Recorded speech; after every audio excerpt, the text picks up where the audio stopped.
आज उमेदवारी जाहीर झाल्यानंतर तुम्ही उद्धव साहेबांची भेट घेतलेली आहे, काय सांगितलेलं आहे, कशा प्रकारचा आशीर्वाद दिला आहे?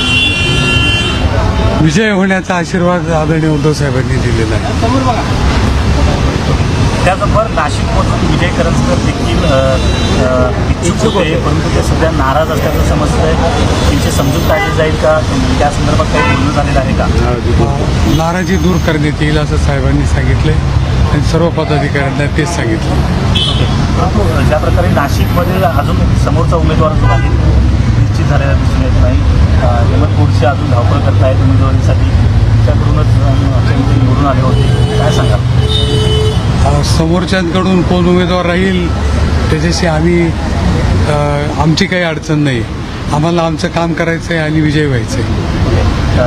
कदाचित छगन भुजबळ हे उमेदवार असू शकतात असं देखील चर्चा आहे। आमची लढाईची तयारी आम्ही लढणार आहोत आणि विजय होऊन इथे येणार।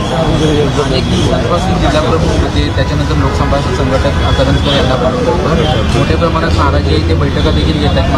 मराठा समाजाचा त्यांना पाठिंबा उमेदवार असतील अशी देखील चर्चा आता सुरू झाली। ठीक आहे, जे काय होईल ते पुढे कळेलच आपल्याला, पण आम्ही लढणार आहोत।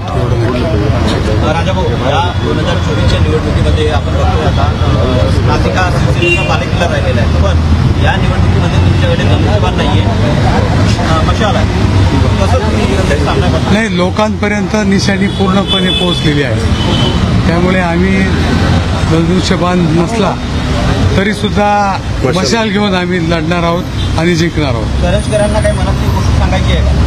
आम्ही जे बोलायचं असेल ते समक्ष बोलू। कुठेतरी नाशिकमध्ये मराठा ओबीसी यांच्यामधला संघर्ष सुद्धा आपल्याला पाहायला असं कुठेही नाहीये। बळांच्या नावामुळे ही चर्चा पुन्हा एकदा समोर आलेली होती।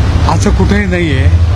आम्ही आजपर्यंत सर्वांनी मिळून जे राजकारण आणि समाजकारण केलंय ते सर्व समाजाला बरोबर घेऊन जाण्याचं केलेलं असल्यामुळे आम्हाला वाटतं त्याच्यात काही अडचण नाही। त्यांच्या नाराजीचा तुम्हाला फटका बसणार नाही असं वाटतंय?